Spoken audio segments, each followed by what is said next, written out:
Well, I think the team's in a pretty positive state.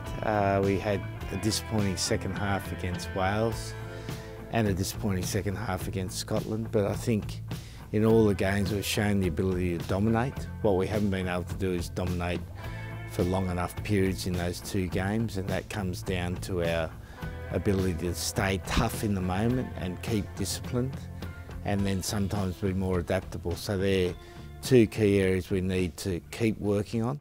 There's been a lot of good, solid, hard-working players that have really impressed me. Ben Moon, Tom Curry, Mark Wilson in the forwards, Brad Shields. I think Benny Youngs continues to develop, fittest I've ever seen him. And then the back line we had young guys like Joe Cocknessinger come through.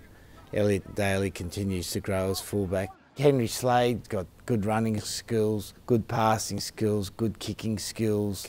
And our captain Owen, when at his best, he's the best standoff in the world.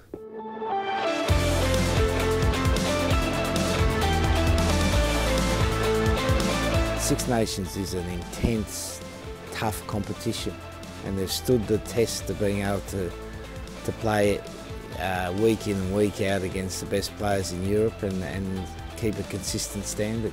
I think you've seen in the Six Nations and you've seen the trend around the world, the game's getting faster, more intense. Players have to make decisions quicker. They have to be able to stay in the game mentally longer, and it's a challenge to get them right. Yeah, rugby's still quite a specialist game because we still have a unique contest in the line-out. We still have a unique contest in the scrum, although that's diminishing. And then we have a contest at the breakdown for each time a player gets tackled. So there are specialist skills, but then as the game breaks open, there's almost two types of rugby. You've got this set piece, quite structured, almost NFL-like contest. And then you've got this open, unstructured situation, which the Scotland game was, where it's more like football. You've got to be able to move quickly in position, make decisions quicker.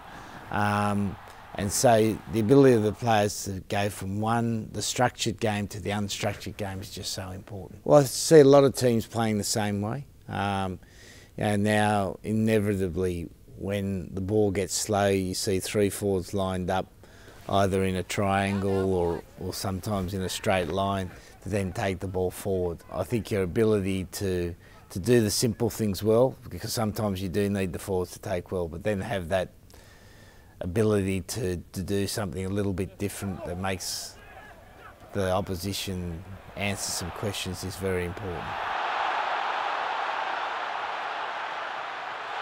So all we can do is give the players the thinking capacity and the skill capacity to be able to make the right decision.